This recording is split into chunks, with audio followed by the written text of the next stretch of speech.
Subscribe now and press the bell icon. Never miss an update.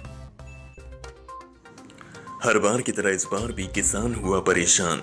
Ichhawar सहित सीहोर जिले में खरीफ के सीजन में बोई गई सोयाबीन की फसल इस बार कम वर्षा के चलते जहां खेतों में सूखने लगी है, वहीं खेतों में जैसे तैसे उगी हुई लेकिन सोयाबीन की फसल में इन दिनों इल्लियों की बीमारी ने इछावर सहित जिले में किसानों की नाक में दम कर दिया है। परेशान किसान इल्ली मारने के लिए तरह तरह के उपक्रम कर रहे हैं, मगर ये इल्लियां लगातार सोयाबीन की फसल को चट कर रही हैं। हालत यह है कि सोयाबीन की फसल बड़े पैमाने पर इल्लियों के प्रकोप से अब खराब होने लगी हैं। इस बार इछावर सहित सीहोर जिले में खरीफ के सीजन में 2,94,000 हेक्टेयर क्षेत्रफल में फसल बोई गई है, मगर वर्तमान में 50% फसल लगभग कम वर्षा और रोगों से खराब हो रही है। ऐसे में परेशान किसान कृषि वैज्ञानिकों के पास जाकर इल्लियों के प्रकोप का हल खोजने में जुटे हुए हैं। दूसरी ओर कृषि वैज्ञानिकों का यह कहना है कि इल्ली को नष्ट करने के लिए प्रभावित कीटनाशक बाजार में मौजूद है। किसानों को चाहिए कि वह इनका सही उपयोग कर समाप्त करें।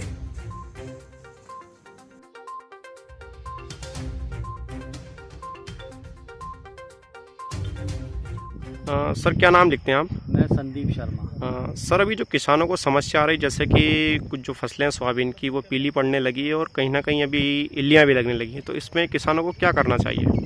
इसमें सबसे पहले मेरा कहना किसान भाइयों से ये है कि अपने अपने खेत का वो नियमित भ्रमण करते रहें और देखें कि उनके खेत में कितनी ज़्यादा समस्या आ गई है। कई बार किसान भाई ऐसा सोचते हैं कि वो बगल वाला स्प्रे कर रहा है या छिड़काव कर रहा है तो मुझे भी करना है। आपको अपने खेत की स्थिति देखना है, उसके लिए आप नियमित रूप से भ्रमण करें और ये देखें कि आपके खेत की क्या स्थिति है। यदि छिड़काव की आवश्यकता है तो आपको छिड़काव के लिए जो अनुशंसित दवाइयाँ हैं उन्हीं का आपको इस्तेमाल करना है। और जहाँ बात है कि आपको उसमें छिड़काव करने के लिए आप पानी की मात्रा का विशेष ध्यान रखें। जैसे आमतौर पर सोयाबीन की अभी जो स्थिति है और उसमें यदि आप कोई छिड़काव करते हैं तो आपको 500 लीटर प्रति हेक्टेयर यानी 2.5 एकड़ में आपको 500 लीटर पानी लगेगा।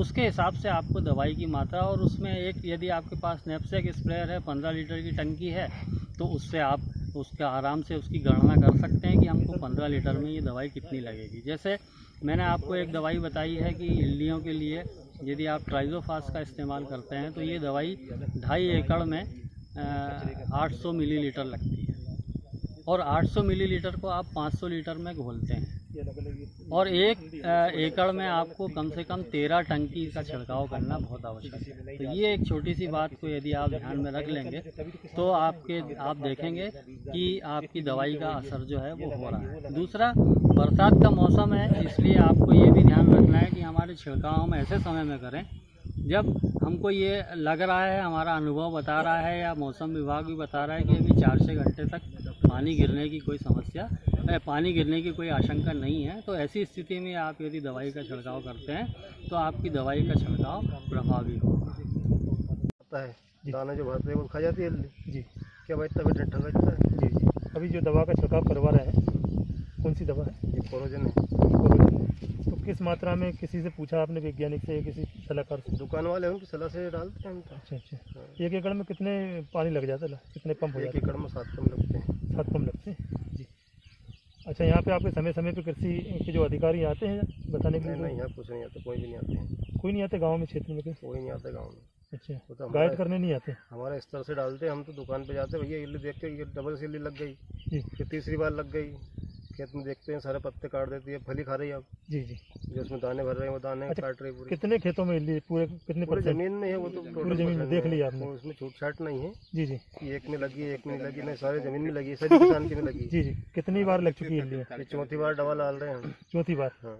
कौन सी प्रकार की इल्ली है ये रिंग कटर है, हाँ, हरी है जी।